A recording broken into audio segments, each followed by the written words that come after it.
Po vojne je každý generál. Keď som dávnejšie počul túto vetu, tak vo mne nič nevyvolávala, ale keď som si na ňom spomenul teraz, tak to bolo presne to, ako som sa cítil po tom všetkom, čím som si prešiel.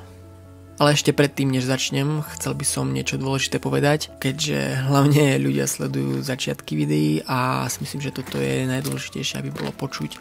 A to je to, že chcem vyjadriť naozaj velikánsku vďaku zdravotníckemu personálu, ktorý sa o mňa staral, či už lekár, sestrička, upratovačka, sanitárka, proste všetci, ktorí tam so mnou vlastne boli. Som vám neskutočne zaviazaný a keďže ja sám som bol 4 roky súčasťou zdravotníckeho personálu, takže viem, že to môže byť práca krásna, povzbudzujúca, ale aj extrémne vyčerpávajúca a bohužiaľ v niektorých prípadoch hrozne akoby nevďačná práca. Hej. Takže ja sám sa musím priznať, že som nebol vždy ideálny pacient, ale to možno neskôr pochopíš, keď budeme pokračovať k tomu hlavnému príbehu. Takže keď si na to pripravený, tak som pripravený aj ja a môžeme ísť na to.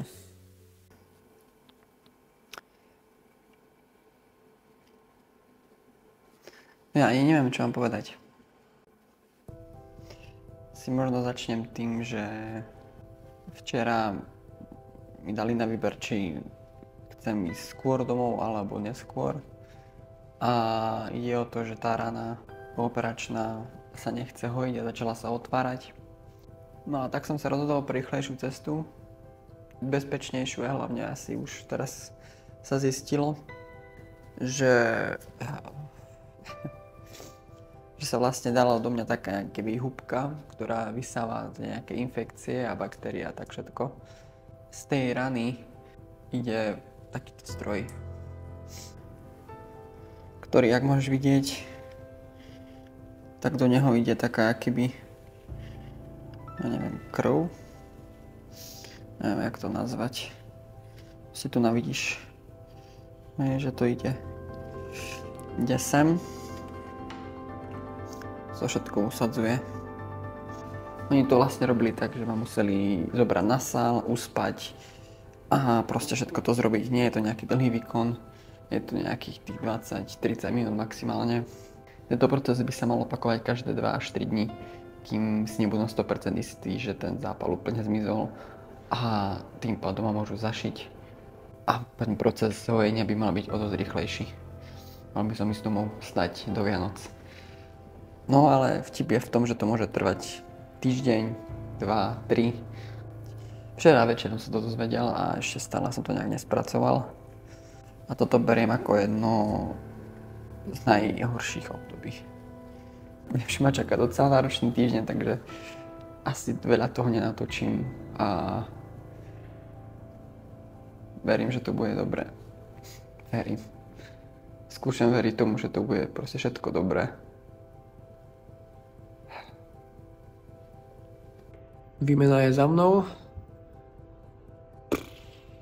Docela v pohode. Neviem, či to na mne vidno, ale som totálne červený, spuchnutý.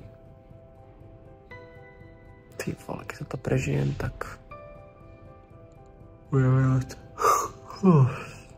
Bože. Čo prdeli to je proste? Neviem, či to je úplne vidno na tej kamere. No chlapče, tu to musíš vidieť. Pič. Extrém. Po týždni mi vlastne povedali, že to už čoskoro nebude potrebné a ráno mi zašijú. Už som nachystaný. Holý. A snáď to bude posledný krát, že už to sa to teraz zašije, takže... V mojej hlave som si to zobral ako svetlo na konci tunela, aj keď som sa po zákroku zobudil a stále som tú húbku mal, tak ten pocit sklamania bol, dá sa povedať, obrovský. Ešte si stále dobre pamätám, aký to bol moment, kedy som si myslel, že to už fakt nezvládnem. Bolo to pre mňa fakt najťažšie obdobie v mojom živote a to celé trvalo 3 týždne. Najväčší problém nebola len fyzická, ale fakt aj tá psychická záťaž. Niekedy som sa fakt cítil, že ani si nespomínam, aké je to byť v normálnom akoby živote, hej, ako som vlastne fungoval predtým. A obával som sa fakt, že či sa vôbec dostanem do toho normálneho života a začal som mať pochybnosti o tom, či to vôbec zvládnem a občas ma premohli pocity takej tej, dá sa povedať, že beznádeje.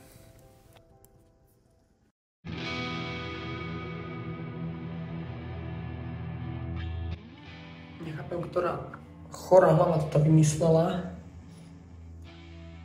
ale proste noc to tu dostal infúzie, po ktorých sa takto proste ohavne vyhádžem. A to je ešte dobré, hej.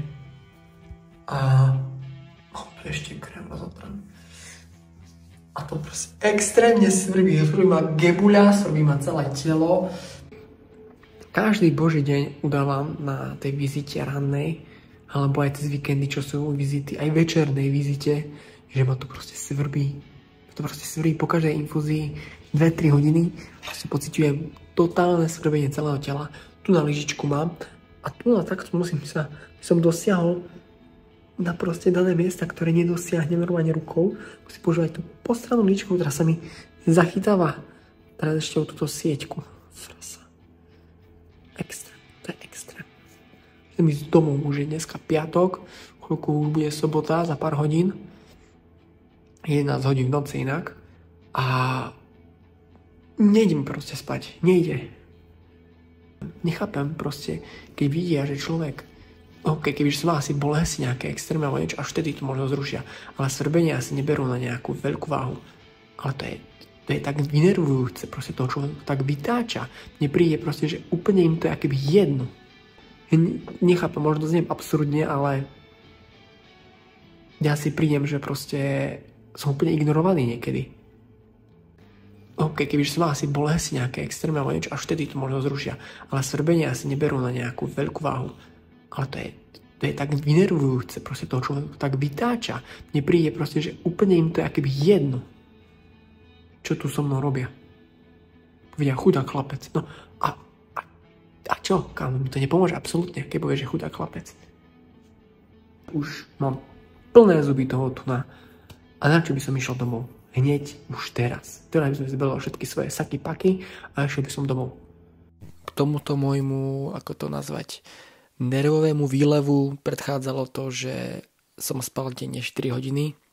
Už po operácii som mal problém akoby so spánkom a tým, že vlastne som mal tú alergickú reakciu, z ktorej ma svrbelo celé telo, tak som mal ešte väčší problém zaspať a zaspával som okolo 1 ráno a stával som o 5:30, niekedy o 5:00, pretože sestričky väčšinou chodili merať tlak a dávali keď tak infúziu alebo nejaké ďalšie veci.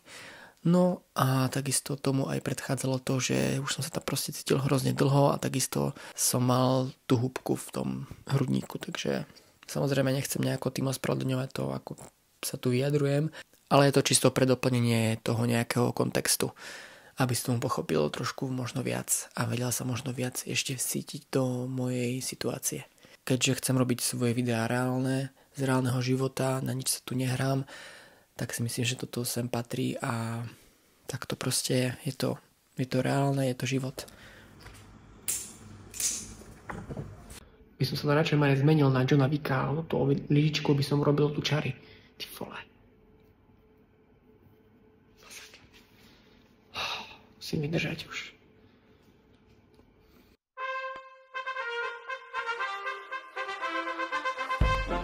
Dostal som kolostridie, ale to je v pohode. A toto nie je v pohode. To sú len zemiaky. No a čo je toto? To je voda? Jaká rýža? What the fuck? What the fuck? Raňajky. Ľudia moji, ja už neviem, toto je... Čo to je? Čo to je, kurva? Čo to? To je zase rýžová nejaká sračka. Kurva. Ale zase na jednu stranu si myslím, že práve tieto momenty ma nakoniec zmenili. Naozaj som sa aj utvrdil v tom, že aj keď to vyzerá, že sa svet úplne rúca, ty proste musíš vydržať. Lebo zlepšenie príde, len nie je vždy tak rýchlo, ako by si možno chcel. A takisto aj toto obdobie ma naučilo, že byť slabý je v poriadku. Je normálne mať pochybnosti a aj také tie zlomové chvíle a hlavne, že to, čo nás z toho dostane, sú maličkosti, akoby myslím, ľudia okolo nás, malé pokroky a odhodlanie nevzdať sa. Pre každého, kto si teraz prechádza niečím podobným, aj keď máš ten pocit, že je všetko stratené, tak ver tomu, že zlepšenie príde. Len naozaj treba vydržať. Ale viem, že sa to povie ľahko, hej, a ja som si tým prešiel, že som si povedal, že hej, dobre, kašľať na to, vydržať, ja to proste vstávam a kašľam na to. Tým akože kašľam na to, že príjmam to akoby to, čo je a už to akoby nechávam na tom, čo sa má stať. V tom momente, ako som to prijal, tak sa naozaj podľa mňa zmenili veci. Už minimálne v mojej hlave. Poď sem.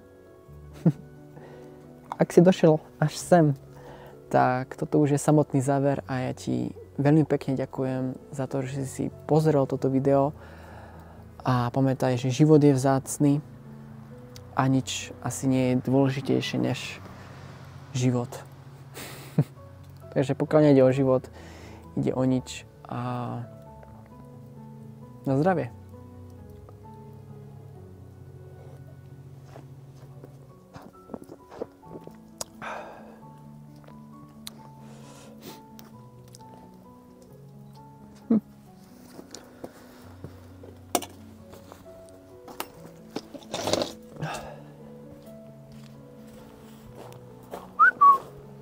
Poď.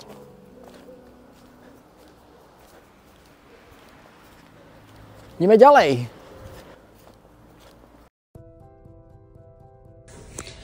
Je to tu. A teraz som dostal veci akurát, s ktorými som prišiel, topánky a mikinu. Náramok už nemám, mám iba tie svoje šťastné.